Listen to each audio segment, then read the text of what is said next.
The night was quiet, and the small town lay under a blanket of silence. Only the sound of crickets filled the air, and the occasional bark of a distant dog echoed in the empty streets. Daniel walked slowly down the dirt path near the old fields. His lantern swung at his side, casting weak yellow light that stretched and faded into the darkness. He was not a man who liked mysteries, but tonight something pressed him forward.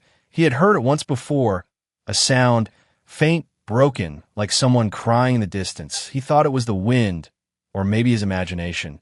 Yet again the sound returned, carried through the cool night air. Daniel stopped, tilting his head. The sound was not the wind. It was a voice, weak and trembling. It seemed to come from the direction of the old stone well. The villagers always said the well was cursed. They told children to stay away. They claimed strange noises came from it at night. Many laughed, but none dared to go near it alone. Daniel's heart beat faster as he approached the well. The cries grew clearer, desperate, full of fear. He raised his lantern high, the light revealing the moss-covered stones and the wide black mouth of the well. He leaned forward, listening closely. "Help!" The voice whispered, faint but clear. His breath caught. He looked around quickly. The fields were empty. No prankster hiding in the shadows. No villager playing tricks. The voice was real. It came from deep inside the well. Daniel hesitated. Fear whispered in his mind. What if the stories were true? What if something unholy lived down there? But then the cry came again, softer this time, more broken. "Please, help me." He could not ignore it, swallowing hard. He lowered the lantern into the well. The weak light cut through the darkness, and there, at the bottom, he saw movement. His eyes widened. It was not a child, not a villager. It was something different. A figure lay curled at the bottom, fragile and trembling, skin pale with a faint shimmer, eyes glowing weakly in the dark, hair long and tangled, face marked with pain. It was a woman, but not human. Daniel stumbled back, his lantern shaking in his hand. An alien, that was the only word his mind could form. An alien woman trapped at the bottom of the cursed well. He stood frozen, torn between fear and shock. The villagers must have seen her. They must have thrown her in. They had whispered about a stranger, about something dangerous wandering near the woods. He never believed them. Until now. The alien woman lifted her face, her lips parted, and again the words came, weak and broken, "Help, please." Her voice was not monstrous. It was soft, almost human, filled with pain. Daniel's fear began to shift. She did not look like a creature of evil. She looked like someone who had been hurt, abandoned, left to die. He gripped the stone edge of the well, staring down at her. His mind raced. If the villagers knew she was alive, they would come back to finish what they started. To them, she was nothing but a threat, a curse to be erased. But Daniel saw something else. He saw a living being, desperate and helpless. He felt the weight of choice pressing on him. He could walk away, pretend he never heard. He could leave her to die in the cold darkness, like everyone else had chosen. Or he could act. He could take the risk. He could be the only one to answer her call. Daniel's lantern flickered in the wind. His hand trembled. He whispered into the dark well, "I hear you." The alien woman's glowing eyes lifted toward the light. A faint spark of hope returned to her face. She reached a weak hand upward, though the distance between them was impossible to cross without help. Daniel's heart pounded. He felt the fear of the unknown, the danger of discovery, but stronger than fear was a quiet voice inside him, the voice of compassion. No one else had listened. No one else had cared. And in that moment, Daniel knew he could not walk away. He would be the one to save her. Daniel stood at the edge of the well for a long moment, the cold night air biting at his skin. His lantern shook slightly in his grip, his mind torn between caution and courage. The alien woman lay weak at the bottom, her hand reaching upward though she lacked the strength to climb. Finally, Daniel took a deep breath. He pulled the rope coil from the side of the barn nearby, an old rope he used for carrying water buckets long ago. His hands worked fast, but careful, tying knots strong enough to hold weight. He lowered the rope slowly into the darkness. The woman looked up, her glowing eyes reflecting the weak light. She hesitated, as if unsure whether this was another trick, another betrayal. Her thin fingers trembled as she touched the rope. She tried to climb, but her body shook too much, her strength nearly gone. "Hold on," Daniel whispered, his voice steady but soft. He braced himself, wrapping the rope around his arms, pulling with all his strength. Slowly, painfully, she began to rise from the depths. Her breaths came sharp, her grip slipping once or twice. But Daniel refused to let go. Sweat ran down his face as he hauled her closer. At last her hand caught the stone edge, and Daniel grabbed her wrist, pulling her up over the rim. She collapsed on the ground, coughing, gasping for air. Her body shivered violently from cold and weakness. Daniel knelt beside her, lifting the lantern higher to see her clearly. Her skin was pale with a faint silver hue, marked with bruises and cuts, her hair tangled and damp, her eyes half closed, glowing dimly, as if even light itself struggled to stay within her. For a moment Daniel said nothing. His heart pounded. He had never seen anything like her before. She looked both fragile and strange, alien yet almost familiar, like someone who did not belong yet carried a spark of humanity within. She whispered something in a language he could not understand, her words soft, broken, filled with pain. Daniel leaned closer, shaking his head. "I don't understand," he said gently. The woman coughed and tried again, this time forming words in broken human speech. "Help me." Daniel's chest tightened. He nodded quickly. "You're safe now," he said, though deep inside he knew it was only half true. If the villagers discovered her here, safety would vanish instantly. He glanced around. The night was silent, but silence could not be trusted. At any moment, someone could come, a torchlight in the distance, a voice calling out. He could not leave her here, not even for a second. With care, he slid his arm under her shoulders. She was lighter than he expected, almost weightless. Her body trembled with every movement. He lifted her slowly, guiding her toward his barn, the only place he could think of to hide her. Inside, the barn smelled of hay and old wood. Shadows stretched long under the lantern's glow. Daniel laid her gently on a bed of straw, covering her with a rough blanket. She closed her eyes, breathing uneven but steadier than before. Daniel sat beside her, questions filling his mind. Who was she? Where had she come from? Why had the villagers thrown her into that well instead of helping her? He looked at her face, bruised yet still holding a quiet dignity. "Can you tell me your name?" he asked softly. Her lips moved slowly, the sound faint. "Soraya." The name felt strange on his tongue, yet it carried weight. "Soraya." She opened her eyes briefly, meeting his gaze. "Save me," she whispered, her accent heavy, her voice weak but filled with something more than fear, something like trust. Daniel swallowed. The weight of what he had done pressed heavily on him. He had saved an alien, hidden her. He had placed himself in danger without thinking. The villagers would never forgive this. If they discovered Soraya here, they would not hesitate to kill her. And maybe him too. But as he looked at her, shivering under the blanket, eyes dim but still alive, he knew he could not regret it. He could not walk away now. Outside, an owl called in the distance. The night remained still, but Daniel felt the storm of choices building. His life had just changed, and he knew there was no turning back. The barn was quiet, the smell of hay and dust filling the air. Daniel sat beside Soraya as she shivered under the rough blanket. Her breathing was weak but steady now. Her silver skin caught the lantern light, and Daniel still found it hard to believe she was real. Soraya tried to speak again. Her words broken. "Hun, Jerwai," she whispered. Her voice cracked. Daniel nodded quickly. He left her side for a moment, fetching a loaf of bread and a small jug of water from the kitchen. When he returned, he helped her sit up. She tried to take the bread with trembling hands, but almost dropped it. Daniel steadied her fingers, breaking the bread into smaller pieces. She chewed slowly, carefully, as though every bite was a battle against her weakness. The water she drank in quick gulps, as though her throat had been dry for days. Daniel watched, his mind spinning. Who was she really? A traveler, a lost soul, or something more? The villagers had called her dangerous. Yet here she was weak and starving, more victim than monster. When Soraya had eaten enough to find her voice, she looked at him with glowing eyes. "Why?" she asked softly, her accent heavy. "Why you help?" Daniel hesitated, searching for the right words. "Because no one else would," he said at last.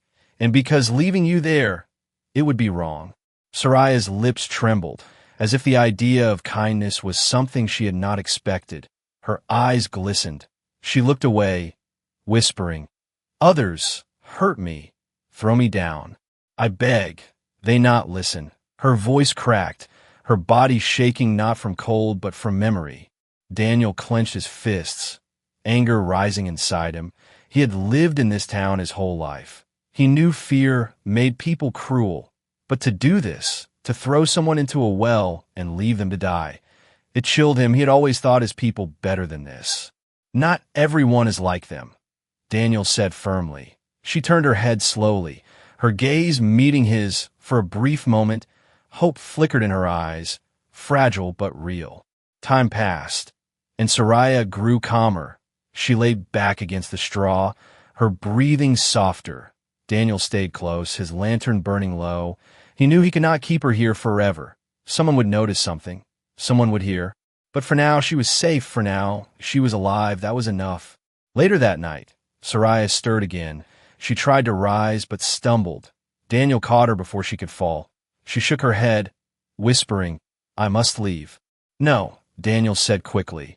"You're not strong enough. If you go now, you'll die." Soraya's expression tightened, her fear clear. "They come. They find me." Daniel thought of the villagers, their suspicious eyes, their cruel whispers. He knew she was right. If anyone even suspected she had survived, they would search. They would not stop until they were sure she was gone. But he also knew he couldn't let her wander off weak and defenseless. "Then we'll hide you," Daniel said, his voice low but steady. "I won't let them hurt you again." For a long moment, Soraya stared at him, as if trying to decide whether to believe his words. Finally, she gave a small nod, her trust fragile but growing. Daniel prepared a hidden corner of the barn, covering it with hay and old cloths. It was not much, but it would keep her safe if someone came near. He gave her another blanket, watching as she curled up beneath it, her glowing eyes dimming as sleep claimed her. He sat near the barn door, listening to the night. Every creak of wood, every rustle of wind made him tense. He imagined torches in the distance, footsteps approaching, angry voices demanding answers. But the night passed without interruption. When morning came, Daniel looked at Soraya, still asleep, her face peaceful despite the bruises. For the first time since he had found her, he allowed himself a small breath of relief. He did not know what tomorrow would bring. He did not know how long he could protect her. But one thing was certain. He had pulled her from the well, and now her life was in his hands, and he would not let go. The morning sun crept slowly over the horizon, golden light spilling across the fields. Daniel rose from his seat at the barn door, his body stiff from the long night. He turned to check on Soraya, who still lay curled beneath the blanket, her silver skin faintly glowing in the dim light. When she opened her eyes, Daniel noticed they seemed brighter now, less clouded with pain. She tried to sit up, wincing at her injuries. Daniel hurried to help, placing a gentle hand on her shoulder. "You need to rest," he said softly. Soraya shook her head, her voice still weak but steadier than before. "No rest, must tell you." Her glowing eyes met his with urgency. Daniel frowned but nodded. "All right, tell me." She took a slow breath, her words halting as she tried to form them in his language. "My ship crashed near forest. I look for water, food. People find me. They scream, throw stones, call me demon." She paused, trembling. "They not listen. They hurt me." Then the well. Daniel felt anger rising. The picture became clearer now. Soraya was no monster. She was a traveler who had fallen into misfortune, and his people, out of fear, had chosen cruelty instead of compassion. "Why were you here?" Daniel asked gently. "Why come to our world?" Soraya lowered her gaze. "Not want. A lost, storm-pushed ship, break engine, alone." Her voice cracked, the loneliness in her tone sharp and heavy. Daniel's chest tightened. He could see it now. She was stranded, cut off from her home, abandoned in a place that did not welcome her. He thought of the villagers who spoke of curses and demons, and he felt ashamed. "You don't need to be afraid," he said firmly. "Not with me." Her eyes lifted slowly, studying him. For the first time, her expression softened, the fear in her features fading just a little. "Why?" she whispered. "Why you care?" Daniel paused, thinking. The truth was simple yet hard to explain. "Because it's the right thing," he said at last. "Because you don't deserve what they did to you." For a long moment, silence filled the barn, broken only by the soft sound of wind slipping through the wooden cracks. Then Soraya gave the faintest nod, her lips trembling as if she wanted to say more but lacked the words. Daniel handed her another piece of bread and water, watching as she ate more carefully this time. Her strength was returning, though her body still shook with exhaustion. After she finished, Soraya touched his hand lightly, a gesture both hesitant and full of meaning. "You different," she whispered. Daniel met her glowing eyes, and something unspoken passed between them. It was not just gratitude. It was trust, fragile but real. The day stretched onward, and Daniel tried to keep the barn quiet. He worked outside, chopping wood and carrying water, but his mind never strayed far from Soraya. Every time he glanced at the barn door, his heart tightened with both fear and determination. If the villagers discovered her, there would be no mercy. He knew that. And yet, despite the danger, he felt no regret. Saving her had been the only choice he could live with. That evening, as shadows grew long and the sky turned red, Daniel returned to the barn. Soraya was awake. Sitting up against the straw, she looked stronger, though her eyes still carried a deep sadness. She spoke slowly, carefully. "Daniel, if they find me, they kill me. You know this." Daniel nodded grimly. "I know." "Then why you stay?" she asked, her voice trembling. "Why risk?" He looked at her for a long moment, the lantern flickering between them. "Because sometimes," he said quietly, "we need to be more than what others expect. Sometimes we need to choose kindness, even if it costs us." Soraya blinked, her glowing eyes shimmering with unshed tears. She lowered her gaze but gave the smallest of smiles. In that fragile moment, something shifted. The fear that had ruled her heart began to break, and in its place grew a bond neither of them had expected. The following days passed with uneasy silence. Daniel kept Soraya hidden in the barn, bringing her food and water when no one could see. Her wounds healed slowly, her strength returning bit by bit, yet the fear in her eyes never fully left. Daniel noticed it too. The village seemed restless. People whispered in the streets, glancing toward the fields at night. He overheard talk in the tavern. "The cries were heard again," one man said. "Maybe the demon still lives," another muttered. The words made Daniel's stomach twist. That evening, as he returned home, two villagers stopped him. Old Mr. Clark, with his sharp eyes, leaned on his cane.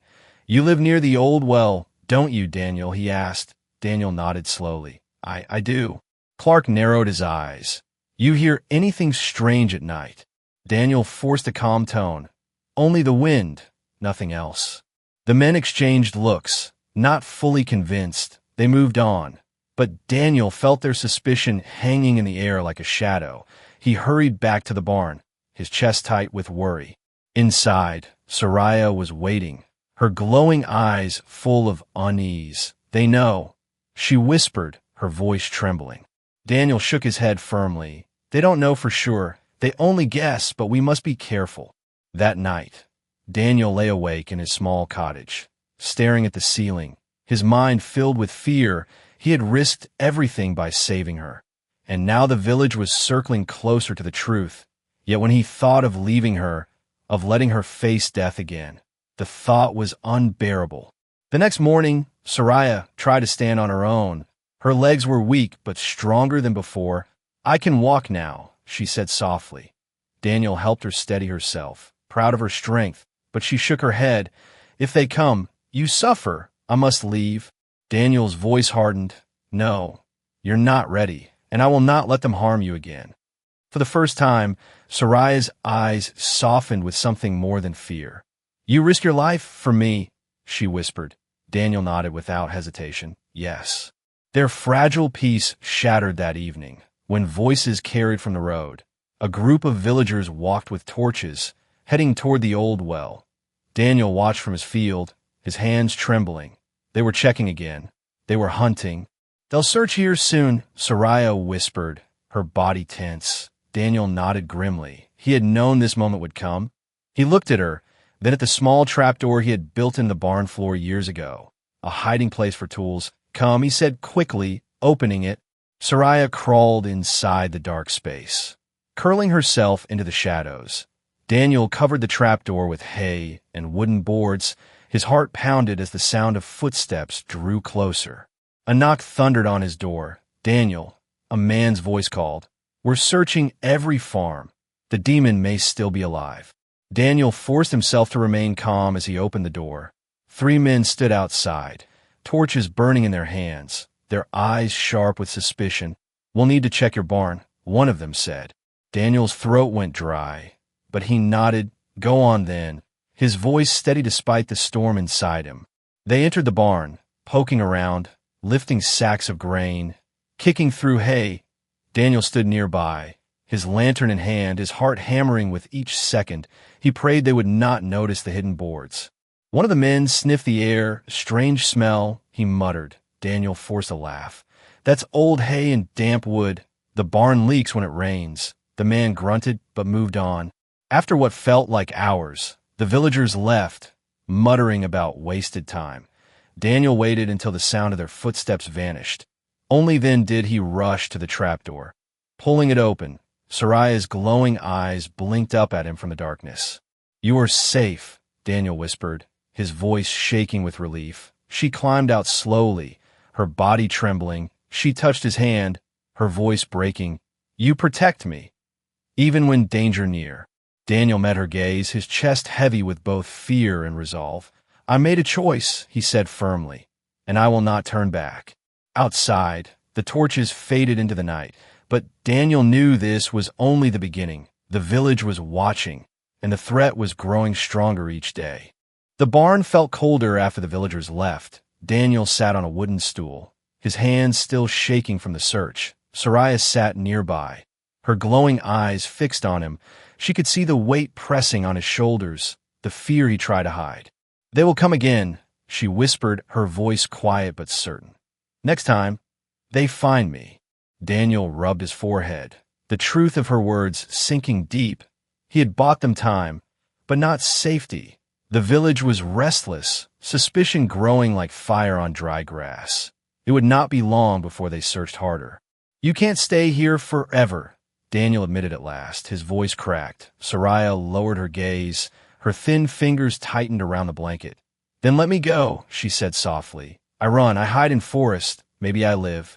No, Daniel said quickly, his voice sharp. He leaned forward, his eyes burning with intensity. If you go alone, you'll die. You're not strong enough yet. Her lips trembled. And if I stay, you die with me. Silence filled the barn. Daniel's chest rose and fell with heavy breaths. He knew the danger. He knew she spoke the truth, yet the thought of abandoning her twisted like a knife in his heart. He had saved her once. He could not let that choice end in her death. That night, rain began to fall, tapping against the barn roof. The sound was steady, almost calming. Daniel sat near the trapdoor, keeping watch. Soraya lay curled in the hay, awake but silent. At last she spoke, her voice breaking the quiet. Why do this, Daniel? Why risk all for me? Daniel turned, his face lit faintly by the lantern. Because you are alive, he said simply. Because no one deserves to be left to die alone in the dark. Not you, not anyone. Her eyes shimmered with emotion. For the first time, Daniel saw something in her gaze beyond fear. Something fragile but strong. You believe in me, she whispered. I believe in what's right, Daniel replied. The rain grew heavier, drumming against the roof. Suddenly, there was a knock at the cottage door, loud and demanding. Daniel froze. Soraya sat up quickly, her body tense. Voices called out, muffled by the storm. Daniel, open up, we need to talk. Daniel's heart pounded. He knew the voices, 3 men from the village, men who never came this late unless suspicion drove them. He looked at Soraya, panic flashing in her eyes. "They will search again," she whispered. "You must choose, hide me, or give me." Daniel's mind raced. If they found her, both of them would be doomed. If he turned her over, his conscience would never forgive him. He stood slowly, his hand brushing against the lantern handle. He walked to the barn door and whispered, "Stay here, do not move, I will deal with them." Soraya reached out suddenly, gripping his wrist. "Daniel, please." Her voice shook, not only with fear, but with trust. She was placing her life entirely in his hands. Daniel looked down at her, his jaw tight. "I promise I will not let them take you." With that, he stepped outside, the rain soaking his clothes. The 3 men stood with torches under the storm, their eyes sharp. "We know something's not right," the tallest man said. "You've been keeping to yourself. Hiding. We'll search again tonight." Daniel's pulse raced. He forced a steady tone. "There's nothing here but an old barn and a tired man. You're chasing shadows." The men exchanged glances. One stepped closer. "Then you won't mind if we look." Daniel's hand tightened on the lantern. His voice was calm but firm. "No one searches my home without reason. If you want to accuse me, do it in daylight, not in the dark like cowards." The men stiffened. One muttered curses under his breath. But the storm and Daniel's defiance pushed them back at last. They turned away, warning him, "If we find you hiding it, you'll burn with it." Daniel watched them vanish into the rain. His chest heaved with both relief and dread. He returned to the barn, Soraya waiting with wide eyes. "They're gone," he whispered, dropping to his knees beside her. She reached out, her hand trembling as it touched his. "You chose me," she whispered. Daniel met her gaze, his voice steady despite the storm inside him. "I will always choose you." The rain roared above them, but in the shadows of the barn, a bond stronger than fear was sealed. The storm faded with the first light of dawn. Gray clouds drifted across the sky as Daniel stepped out of the barn. His clothes were still damp from the night before, but his mind was clear. He knew the choice he had made, and he knew there was no turning back. Inside, Soraya sat quietly, her glowing eyes watching the crack of light slip through the wooden boards. Her face looked calmer now, though still marked by exhaustion. When Daniel entered, she gave him a faint smile, small but real. "They will come again," she said softly. Daniel nodded. "Yes, they will." He knelt beside her, his voice steady. "We can't stay here. If you remain, they'll find you. If you run alone, you won't survive, but there's one chance." Soraya tilted her head. Listening closely, Daniel pointed toward the forest in the distance. "Your ship, it's still there, isn't it?" Her eyes brightened faintly. "Yes, broken, but maybe parts still good." "Then we go," Daniel said. "We'll reach it before they know. I'll help you, whatever it takes." For a long moment, Soraya only stared, her lips parted slightly as if she could not believe his words. At last she whispered, "You leave your home, your life for me." Daniel's jaw tightened. Home is not wood and stone. Home is what we choose to protect. Tears glistened in Soraya's eyes. She lowered her head, whispering, "Then I am not alone." That night, when the village slept, Daniel led Soraya through the fields.